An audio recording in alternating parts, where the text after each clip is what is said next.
우리는 지난 주일에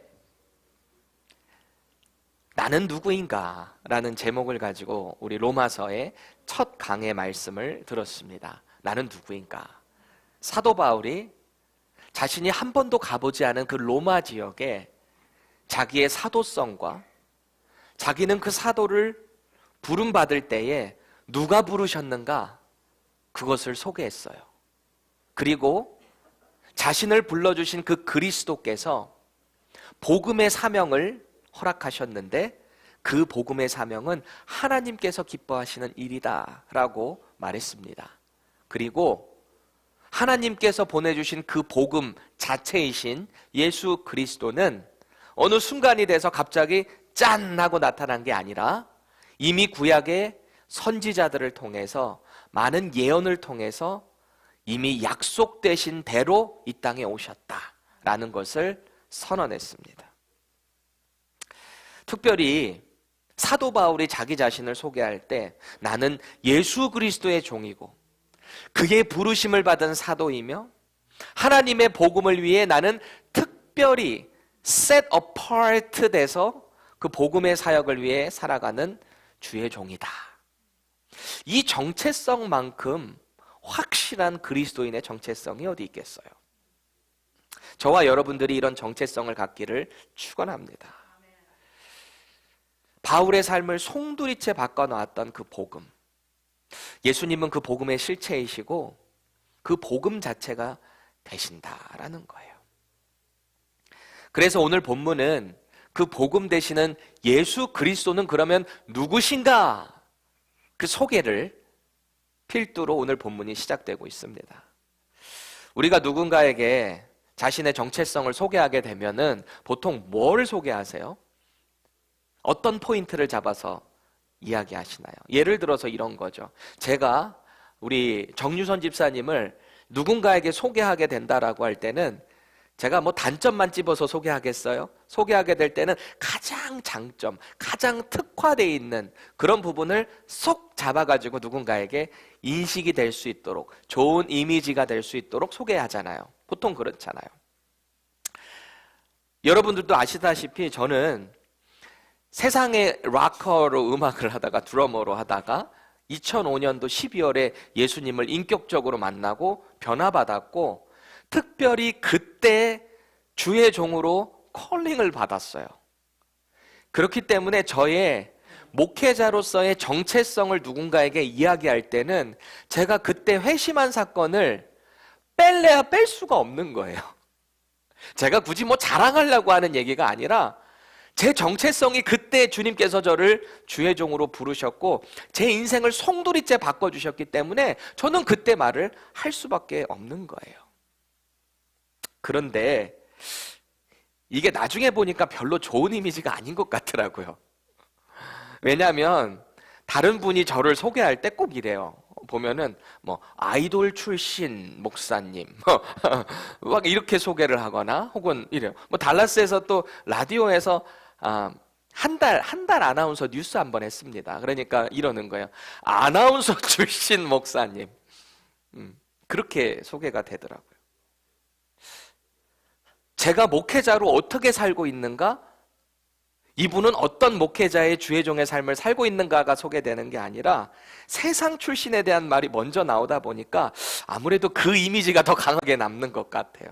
근데 뭐 어쩌겠어요. 제가 원래 그 출신인 걸. 그럼 바울도 오늘 이 편지를 로마에 자신을 알지도 못하고 특별히 복음을 바로 세우려고 하는 그 로마에 있는 교회들에게 복음이시며 복음의 그 자체이신 예수 그리스도를 소개하게 될 때 왜 그럴 수 있잖아요. 예수님의 어떤 초자연적인 사건들 하나 톡 뽑아가지고 예수님 소개할 수 있잖아요. 압도적으로 그분을 따를 수밖에 없게 뭐 이런 거죠. 예를 들어서 예수님은 인간의 가장 기본적인 욕구인 음식, 먹는 것에 대해서 사람들이 배고파하고 있을 때 오병이어의 기적을 일으켰던 분이다. 이렇게 소개할 수도 있어요. 혹은 인간이 감히 절대 그 누구도 할 수 없는 물 위를 걸어 다니셨던 분이다. 그분이 바로 우리의 복음이신 예수님이다. 이렇게 소개할 수도 있잖아요. 그런데 바울은 이런저런 사실에 입각해서 이 듣는 사람들이 관심 가질 만한, 호기심 가질 만한 법한 이야기를 예수님을 소개하는 게 아니에요. 바울이 소개하는 복음이신 예수님의 관점은 딱 두 가지면 충분했던 거예요. 이 두 개만 소개하면 그 예수님의 정체성이 그대로 드러나는 거였어요. 첫 번째, 어떤 정체성인가? 3절 보세요. 예수님은 육신으로는, 그러니까 이 몸은 어떤 혈통을 가지고 왔대요? 다윗의 혈통에서 나셨다. 이렇게 예수님을 소개하고 있습니다. 여러분이 다윗의 혈통으로 오셨다는 사실이 얼마나 중요했냐면 이것을 통해서 2절에서 언급한 성경에 예언된 메시아, 이게 증명이 되는 거예요. 다윗의 혈통으로 오지 않고 만약에 이 사울의 혈통으로 오셨다 그러면 메시아가 아닌 거예요. 예레미야 23장 5절에서 6절 다 같이 읽겠습니다. 시작. 여호와의 말씀이니라. 보라, 때가 이르리니 내가 다윗에게 한 의로운 가지를 일으킬 것이라. 그가 왕이 되어 지혜롭게 다스리며 세상에서 정의와 공의를 행할 것이며 그의 날에 유다는 구원을 받겠고 이스라엘은 평안히 살 것이며 그의 이름은 여호와 우리의 공의라 일컬음을 받으리라. 아멘. 여러분 이거 읽을 때 누가 떠오르세요? 예수님밖에 없지 않아요? 계속해서 예레미야 33장 14절로 15절 읽겠습니다. 시작. 여호와의 말씀이니라. 보라, 내가 이스라엘 집과 유다 집에 대해서 일러준 선한 말을 성취할 날이 이르리라. 그날 그때에 내가 다윗에게서 한 공의로운 가지가 나게 하리니 그가 이 땅에 정의와 공의를 실행할 것이니라. 아멘. 누구의 가지요? 다윗의 가지로부터, 다윗의 씨로부터, 다윗의 아버지인 이새의 그 씨를 통해서 오실 분이 바로 메시아. 예수님이 어디 족속 출신이시죠? 유다 출신. 다윗의 혈통을 통해서 오신 분. 구약의 선지자들이 예언한 바로 그 메시아가 예수 그리스도이시다 그러는 거예요. 이 이스라엘 사람들, 유대인들은요, 예수님을 소개하기 위해서 그분이 어떤 정체성을 갖고 있는가, 어떤 족보를 갖고 있는가가 참 관심이 많이 있는 거예요. 그래서 유대인인 매튜, 이 마태가, 사도 마태가 그 유대인들에게 예수님이 누구신가, 그것에 대해서 쓴 책이 바로 마태복음이잖아요. 그래서 마태복음을 시작하면서 예수님이 누구신가를 소개하려면 바로 이 말씀이 필요했던 거예요. 가장 먼저 해야 되는 거예요. 마태복음 1장 1절 다 같이 읽겠습니다. 시작. 아브라함과 다윗의 자손 예수 그리스도의 계보라. 아멘. 왜요? 이분이 바로 메시아이기 때문에. 따라서 오늘 사도 바울이 예수님을 소개하면서 이분은 다윗의 혈통을 통해서 오셨다 이렇게 말을 하는 이유가 이분이 바로 구약에서 예언된 메시아입니다. 그리스도 되심을 선언하고 있는 거예요. 내가 바로 그분을 통해서 사도가 되었다. 내가 전하는 복음이 바로 그분에 대한 것이다. 이분이 바로 하나님께서 우리에게 허락하신 복음이시다 라는 거예요. 바울이 소개하는 오늘 본문 가운데 나오는 예수님의 정체성 두 번째는 예수님은 완전한 인간으로 오셨다는 거예요. 완전한 인간. 저와 여러분들과 똑같은 인간의 몸을 띠고 이 땅에 오셨다라는 거예요. 예수님도 우리처럼 배고픔을 느끼셨어요. 너무너무 신기한 게 요한복음에 보면 예수님이 부활하시고 제자들 딱 만나서 막 어부 그 사건 아시죠? 밤새 고기 낚으려는데 안 낚여졌잖아요. 그때 그들에게 와가지고 음식을 준비해서 같이 먹으시죠. 먹을 것이 없냐? 이렇게 물어보기도 하시고요. 그죠? 우리처럼 배고픔 느끼시고 또 피곤하셔서 갈릴리 바다에서는 배 고무를 이렇게 밑에서 뒤쪽에 이렇게 눕고 주무시는 모습. 또 사랑하는 자신의 제자이자 친구인 나사로의 죽음에 눈물을 흘리셨던 분, 슬픔을 경험하셨던 분, 그리고 처참한 그 십자가의 고통 앞에서는 우리와 똑같이 괴로워하시고 겟세마네 동산에서 눈물이 피처럼 흐를 정도, 그 정도의 간절한 땀방울이 핏방울이 될 정도로 그렇게 울면서 땀을 흘리며 열심히 기도하셨던 분이 우리 예수님이시잖아요. 어제 우리 교역자 미팅에서 우리 성민 형제가 그런 말을 하는데 상당히 제가 인사이트가 있었던 것 같아요. 우리 성민 형제는 그 예수님의 인성에 대해서 묵상을 하다가 이런 마음을 받았대요. 예수님이 직업이 원래 뭐였죠? 목수였잖아요. 이렇게 나무를 이렇게 깎고 만들고. 근데 여러분, 십자가도 나무로 만들었죠. 어떤 목수가 그거를 만들었을 거 아니에요. 예수님이 목수의 일을 하면서 그 나무를 이렇게 만들면서 하면서 당신께서 결국 달리실 그 십자가를 생각하며 마음이 어떠셨을까? 제가 그거는 한 번도 생각을 안 해봤던 것 같은데, 예수님은 이미 그의 인생 전체를 우리를 위해, 우리의 죄를 위해 십자가에 달리시는 그 최종 목적, 죽으시고 부활하실 그 사명을 위해서 이 땅에 오신 분이시잖아요. 우리랑 똑같은 인간이셨다는 거예요. 그럼 우리는 질문을 갖게 됩니다. 예수님이 우리랑 똑같은 육체를 가지고 있다는 게 왜 그렇게 중요할까요? 왜 그걸 우리가 정확히 알고 있고 믿어야 하는 걸까요?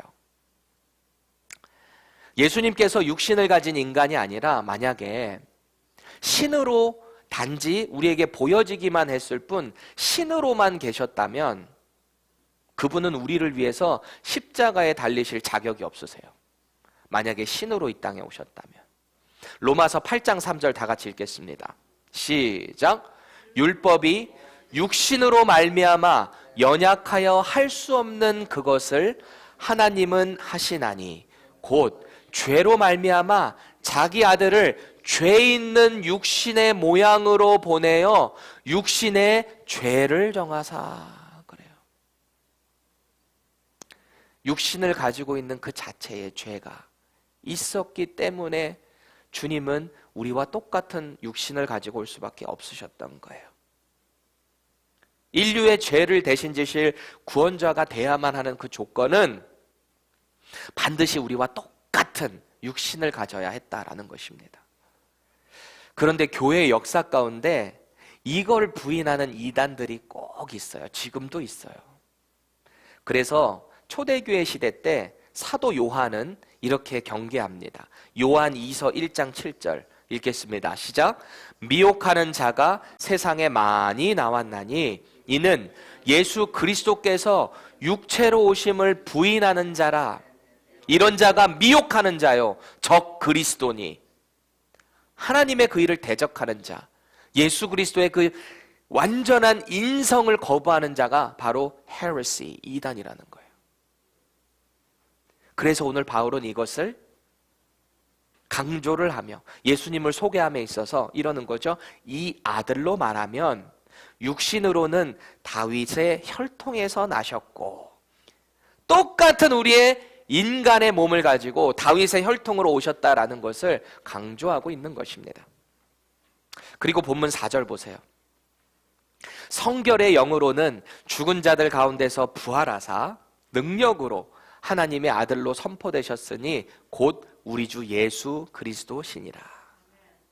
바울이 여기서 예수님을 소개하면서 강조하고 있는 게 뭘까요? 이 본문 4절에서 예수님은 뭘 하셨다는 분이에요? 부활하셨다는 거예요. 부활하셨다는 걸 강조하고 있어요. 왜냐하면 이 부활을 통해서 하나님의 아들로 드러나셨다라는 것입니다. 이거를 바꿔서 말하면 만약에 예수님이 십자가의 죽음에서 부활하지 못하셨다면 그는 하나님의 아들이 아니라는 거예요. 그리고 우리가 믿고 있는 모든 게 그렇게 되면 다 헛것이 된다는 거예요. 예수님이 만약에 부활하지 못하셨다면. 고린도전서 15장 17절 다 같이 읽겠습니다. 시작. 그리스도께서 만일 다시 살아나지 못하셨으면 우리가 전하는 것도 헛것이요 또 너희 믿음도 헛것이요. 그래요. 19절 20절 계속해서 보세요. 만일 그리스도 안에서 우리가 바라는 것이 다만 이 세상의 삶뿐이면 모든 사람 가운데 우리가 더욱 불쌍한 자이리라. 그러나 이제 그리스도께서 죽은 자 가운데서 다시 살아나사 잠자는 자들의 첫 열매가 되셨도다. 아멘. 이 말씀에 우리는 동의할 수밖에 없어요. 우리는 그리스도인으로 살아가며 하나님의 자녀로 또 이 땅에서 우리가 누리고자 하는 모든 것들, 우리 육신의 정욕을 다 따라가고 싶잖아요, 사실은. 솔직히 우리가 예수님 안 믿었다면 이 시간에 여기 앉아있을 사람이 누가 있어요? 우리도 늦잠 자고 싶죠? 우리도 마음대로 세상에서 술 먹고 담배 피고 뭐하고 세상의 쾌락 다 따라가면서 살고 싶죠? 근데 우리가 그걸 포기하는 이유가 뭐예요? 억지로 끌려가면서 포기하는 게 아니에요. 예수님을 영접한 사람은 기쁨 가운데 그 길을 걸어가는 거예요. 기쁨 가운데. 제가 전에 한번 말씀드렸잖아요. 제가 예수님 만나고 변화받기 전에 가장 고민했던 것 중에 하나가 내가 만약에 이렇게 사랑하고 즐기고 있는 세상의 것을 끊게 된다면 나는 무슨 재미로 살아가지? 이게 고민이었어요. 왜냐하면 어머니가 저를 어렸을 때 서원하셨는데 주의 종으로 바치겠다 서원했는데 저는 여전히 세상 가운데 있었으니까. 근데 혹 하나님이 살아계셔서 내 인생을 송두리째 뽑아가지고 주의 종의 길로 놓게 되면 내가 이 세상에서 즐기는 모든 것들 혹시 내가 그리워해서 다시 돌아가려고 하지 않을까? 이런 고민이 있었는데요. 웬걸요? 예수님을 탁 만나고 그 복음을 받아들이고 이 하나님의 말씀이 믿어지고 나니까요. 이 세상에 줄 수 없는 그 기쁨이 있는 거예요. 그걸 누가 뭐라고 세상에다가 설명할 수 있겠어요? 세상이 결코 경험할 수 없는 기쁨인데. 부활이 있기 때문에 우리는 그것을 믿고 사명자로 살아가게 된다는 거예요. 만약에 그분의 부활이 없다면 우리가 이 세상에서 지금 이렇게 수고하고 헌신하고 복음을 위해 살아가는 모든 것들이 다 헛것이라는 것입니다. 그리고 여러분, 첫 열매가 됐다는 말은 뭐예요? 처음 열매가 맺혔다는 것은 그 다음에 열매가 있다는 거예요? 없다는 거예요? 있다는 거죠. 예수님의 부활이 첫 열매가 됐다는 얘기는 예수님의 그 복음을 받아들이고 믿고 그리스도인의 삶을 살아가는 그 사람들에게 주님께서 다시 오시는 그날에 완전한 예수님과 같은 그 몸이 저와 여러분들도 실현되게 된다라는 것을 믿으셔야 하는 거예요. 그게 첫 열매의 뜻이에요. 주님이 처음 열매로 되셨기 때문에 예수님을 믿고 부활한 모든 성도들의 몸 역시 몸도 가지고 있고 문도 확 통과하실 수 있는 예수님과 같은 몸으로 부활하게 된다라는 거예요. 그래서 오늘 본문으로 다시 돌아와 보세요. 4절에 성결의 영으로는 죽은 가운데서 부활하여 능력으로 하나님이 아들이 되셨다라는 겁니다. 인정되셨다는 거예요.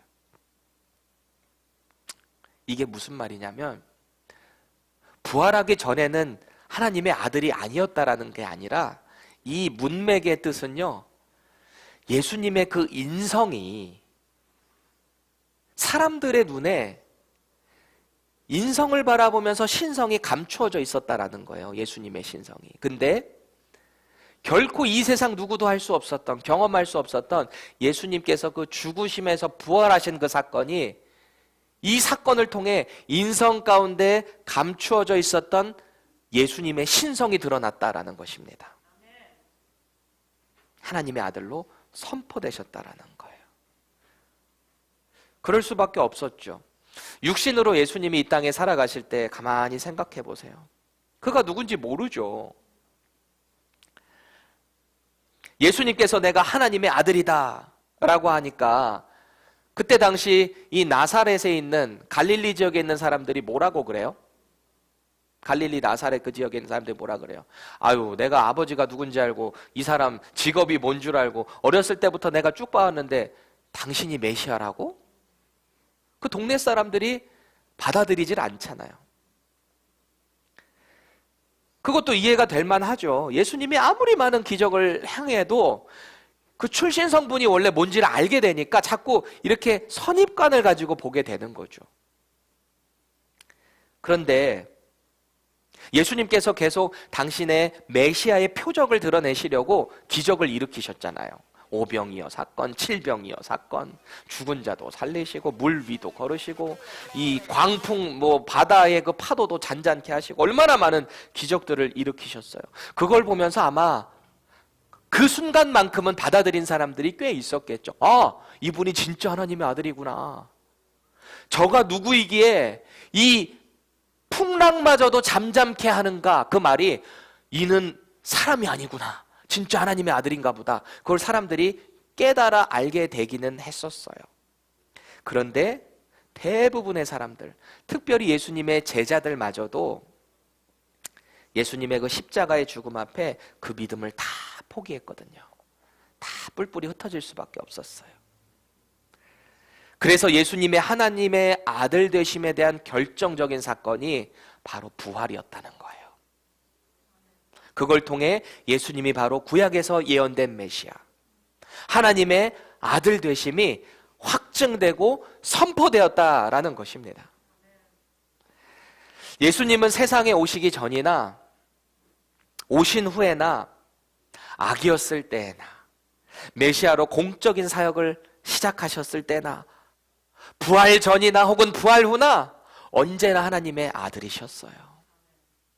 사도행전 17장에 보면 바울이 이 헬라 철학이 아주 집대성되어 있고 집중되어 있었던 지역인 아덴, 이 아테네에 가서 설교하는 장면이 나오거든요.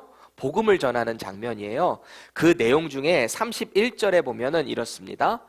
이는 정하신 사람으로 하여금 천하를 공의로 심판하실 날을 작정하시고, 이는 그러니까 누가 그렇게 하셨다는 거예요? 하나님께서 정하신 그 사람을 통해서 천하를 공의로 심판하실 날을 작정하셨다. 이에 그를 죽은 자 가운데서 다시 살리신 것으로 모든 사람에게 믿을 만한 증거를 주셨습니다. 그래서 바울은 계속해서 오늘 그리스도의 부활이 하나님의 아들 되심에 대한 결정적인 증거였다라는 것입니다. 그 전에 아니었다는 게 아니라 결정적으로 그 부활을 통해 아들 되심이 선포됐다, confirm 됐다라는 것입니다. 본문 4절 다시 보실까요? 성결의 영으로는 죽은 자들 가운데서 부활하사 능력으로 하나님의 아들로 선포되셨으니 곧 뭐래요? 우리 주 예수 그리스도시니라. 아멘. 여기서 바울이 그분을 뭐라고 부르고 있는지 그 호칭에 우리는 주목해야 됩니다. 바울이 그분을 뭐라고 부르고 있는지. 뭐라 그래요? 우리 주 예수 그리스도. 왜요? 이 말은 예수님이 바로 구약의 메시아로 오신 그리스도이십니다. 메시아가 히브리어로 기름 부음 받은 자, 크리스토스 헬라어로 그리스도가 기름 부음 받은 자, 똑같은 말이에요. 예수님이 바로 그 메시아 그리스도이십니다 라는 거예요. 초대교회가, 초대 예수님을 믿고 교회가 형성되었던 그 예루살렘 교회가 전한 복음이 무엇이었나? 우리 다 같이 사도행전 5장 42절 말씀 읽어볼까요? 시작. 그들이 날마다 성전에 있든지 집에 있든지 예수는 그리스도라고 가르치기와 전도하기를 그치지 아니하리라. 이게 바로 초대교회 성도들이 목숨 걸고 전했던 복음의 핵심이에요. 그 예수가 바로 그리스도다. 유대인들이 신성 모독이라는 죄를 뒤집어 써서 십자가에서 죽게 한 저분이 바로 구약의 메시아 그리스도다. 이거를 선언한 거예요. 그리고 저분이 우리 인생의 주인이시다. 사실 이들이 이 고백 때문에 얼마나 많이 죽어갔는지 몰라요. 초대교회 그리스도인들이. 왜요? 우리의 주가 그리스도다. 이 얘기 때문에. 원래 당시에 로마 법에 의하면 그들의 롤드는 누구여야 돼요? 가이사, 시저. 로마의 황제만이 모든 사람들의 롤드가 돼야 되는데 이놈의 그리스도인들이 뭐라는 거예요? 우리의 롤드는 오직 예수 그리스도다 이러니까 항명이에요. 반역이에요. 그래서 온갖 누명을 다 뒤집어 씌워가지고 이 그리스도인들을 불에 태워 죽이고 사자밥으로 죽이고 십자가에 똑같이 매달아 죽이기도 하고요. 그럼에도 불구하고 초대교회 성도들은 그것을 포기할 수 없었어요. 왜요? 그 예수 그리스도만이 우리의 주인이시기 때문에. 여러분, 예수님을 믿는다라는 것은 예수님을 구원자로 믿을 뿐만 아니라 그분이 바로 우리 인생의 주인입니다 고백하는 거예요. 그래서 로마서 10장 9절 말씀에는 이렇게 선포하고 있습니다. 다 같이 힘차게 읽어볼까요? 시작. 내가 만일 내 입으로 예수를 주로 시인하며 또 하나님께서 그를 죽은 자 가운데서 다시 살리신 것을 내 마음에 믿으면 구원을 받으리라. 아멘. 이 말씀은요, 제가 예수님을 영접하게 됐을 때, 인격적으로 고백하게 됐을 때 믿어졌던 말씀이에요. 내 입으로 예수님을 주로 고백하고 하나님께서 그를 십자가에서 죽으신 가운데 다시 부활시키신 것을 내가 믿게 되면은 나는 구원을 받게 된다.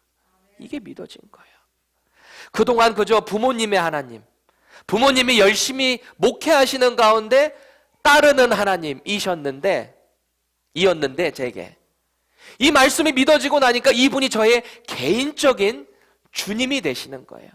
바로 나의 죄를 위해서 죽으신 분이 바로 예수님이시구나. 그분이 바로 구약의 메시아고 그분이 바로 그리스도이시구나. 이게 고백되는 거예요. 그리고 나는 그 믿음을 가지고 예수 그리스도 안에 있으면 새로운 피조물이 되는구나. 이게 믿어지고 나니까 그동안에 제가 지었던 모든 죄들이 다 리셋되는 느낌이었어요. 너무 감사했어요. 나같이 부족한 사람을 목회자로 불러주시는구나. 이게 믿어졌어요. 뒤도 안 돌아보고 제가 이 길을 걸어가게 된 거예요. 우리의 구원은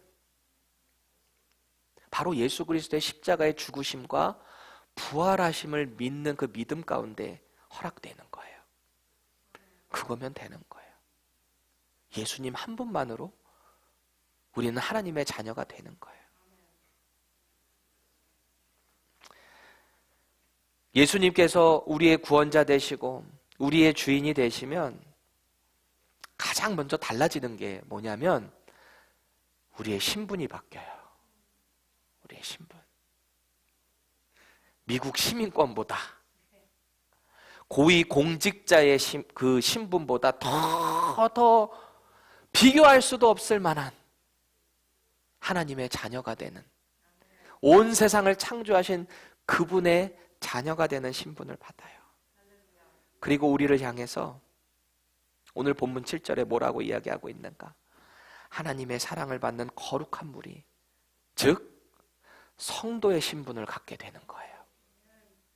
이 성도라는 신분은 어마어마하게 영광스러운 거예요. 저도 민두식 성도예요. 목사, 권사, 집사 타이틀, 장로 타이틀보다 더 영광스럽고 감사한 타이틀이 바로 성도예요. 저는 민두식 성도예요. 여러분들도 성도예요. 그래서 7절의 표현 가운데 뭐라고 하냐? 하나님 우리 아버지라고 부를 수 있는 신분으로 바뀐다는 거예요. 예수님의 그 복음을 통해 말이죠. 그래서 사도 요한이 이런 유명한 말을 했잖아요. 요한복음 1장 12절 다 같이 읽겠습니다. 시작. 영접하는 자 곧 그 이름을 믿는 자들에게는 하나님의 자녀가 되는 권세를 주셨다. 복음의 실체이신, 전부이신 예수님을 영접해서 받아들이는 것, 그분이 나의 주인이십니다. 저의 인생은 이제 주님께 맡깁니다. 주님이 제 인생의 주인이십니다. 그렇게 고백한 자에게는 하나님의 자녀가 되는 신분으로 바꿔주신다는 거예요. 그래서 바울은 이런 자들을 가리켜 복음을 위해 부르심을 입은 자라고 말하고 있는 거예요. 5절 보세요. 그로 말미암아 우리가 은혜와 사도의 직분을 받아 그의 이름을 위하여 모든 이방인 중에서 믿어 순종하게 하나니. 혹시 여러분 중에 제가 어쩌다 보니까 믿게 된 거지, 제가 뭘 또 복음을 위해 부르심을 받았어요, 혹시 이런 생각하는 분 계신가요? 그거는 그 복음을 위해 부르심을 받아서 막 그 일을 하는 건 목사님이나 이 사도 바울 선생님이나 좀 이렇게 믿음 좋은 사람들만 하는 거지, 제가 무슨 복음을 위해 부르심을 받아요? 혹시 이렇게 생각하는 분 계세요? 아니에요. 우리가 거저받은 이 선물, 이 복음, 구원은요, 이 땅에 주님을 모르고 죽어가는 사람들, 그 영혼들에게 전하라고 우리에게 그 부르심을 허락하신 거예요. 나 구원받았네, 너 구원받았네, 우리 구원받았네, 우리끼리만 교회 안에서 기뻐하고 즐거워하고, 물론 중요해요. 하나님을 예배해야 되니까. 마치 아버지 앞에 명절 때 자녀들이 다 와서 그 앞에서 뛰놀고 기뻐하고 사랑하고 음식 맛있게 먹고 이런 것이 부모님에게 기쁨이 되듯이 그렇게 해야 돼요. 교제해야 돼요. 그게 예배예요. 그런데요, 그거와 동시에 또 해야 될 것이 하나 있으니 바로 이 복음을 가지고 복음의 부르심을 받은 자답게 세상 가운데 가서 그걸 전해야 하는 거예요. 만약에 우리가 이걸 전하지 않으면 그 사람들은 그 가운데 죽음의 길로 가게 돼요. 그런데 우리가 그 복음을 전하면 그 사람들은 우리가 당장 돌이킬 수는 없을지라도 그 기회를 통해 주님께 돌아올 수 있는 기회를 제공받는 거예요. 그래서 바울은 6절에 이렇게 선포합니다. 너희도, 그러니까 로마에 있는 교회 너희들도 그들 중에서 예수 그리스도의 것으로 부르심을 받은 자니라. 바울은 고린도 교회에도 이런 말을 했어요. 6장 19절에서 20절 다 같이 읽겠습니다. 시작. 너희 몸은 너희가 하나님께로부터 받은 바 너희 가운데 계신 성령의 전인 줄 알지 못하느냐.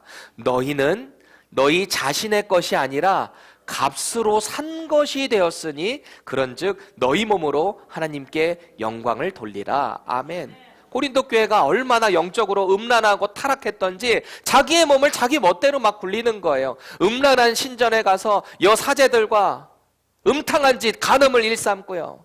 그러고서도 아무렇지도 않게 교회 와서 하나님 예배한답시고 앉아있으니 사도 바울이 그걸 지적하는 거예요. 너희 몸은 거룩한 성전이다. 너희가 바로 교회다. 성령님을 모신 그 자는 하나님의 영광을 위해 살아가야 한다. 그런데 그 이유가 뭐냐면 보세요. 너희는 너희 자신의 것이 아니다라는 거예요.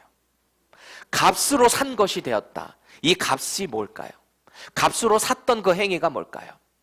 예수님이 우리를 위해 십자가에서 죽으셨던 그 사건. 그 피값으로 저와 여러분 교회를 사셨다라는 것입니다. 그런 얘기 많이 들으셨죠? 보혈로 그 피값으로 사신 이 교회, 기도할 때 이런 얘기 많이 들어보셨죠?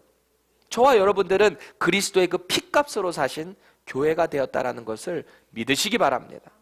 그렇다면 우리는 더 이상 우리 자신을 내 거다라고 주장할 수가 없는 거예요. 왜요? 우리의 주인이 따로 있기 때문에.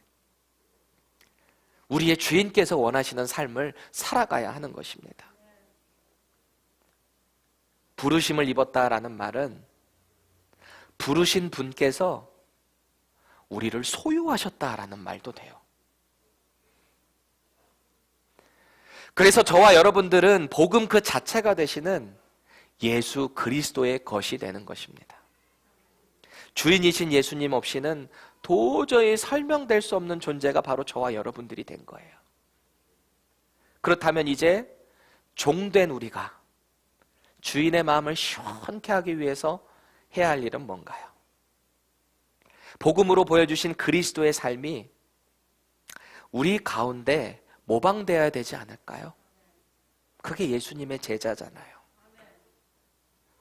주님의 가르침을 따르고 그분이 살아내셨던 그 삶을 카피하는 것. 그게 예수님의 제자입니다. 저와 여러분들이 이 복음에 맞는 합당한 삶을 살아낼 수 있기를 축원합니다. 각자가 살아가는 그 사역지에서, 사역지라고 해서 꼭 교회가 아니에요. 교회에서 해야 되는 것들로 제한할 수가 없어요. 만약에 그렇게 따지면 이 세상에 살아가는 사람들에게 복음 언제 전해요? 우리가 살아가는 삶의 영역에서 그 복음의 부르심에 합당한 자의 삶을 살아가야 하는 거예요. 내가 복음을 꼭 말씀 가운데 전하지 않더라도 어떨 때는 내가 그리스도인이라는 그 삶의 향기를 통해서 저 사람 보니까 뭔가 달라. 저 사람 알고 보니까 교회 다닌다고 하던데? 펜사콜라 한미제일 침례교회 다닌데 그 교회 가면 뭐가 달라지나? 이렇게 자꾸 사람들에게 궁금증을 유발시켜야죠. 그런데 막 살아가면서 보니까 저 사람 펜사콜라 한미제일 침례, 저 교회 가지 마. 이런 평가를 받는다면 얼마나 불행하고 안타까워요. 사명자의 삶을 살아가지 못하는 거죠. 부르심 받은 자답게 살아가시기 바랍니다. 저와 여러분들이 그 삶을 통해서 우리에게 복음을 허락하신 그 하나님께 영광 올려드리는 삶이 되기를 예수님의 이름으로 간절히 축원합니다.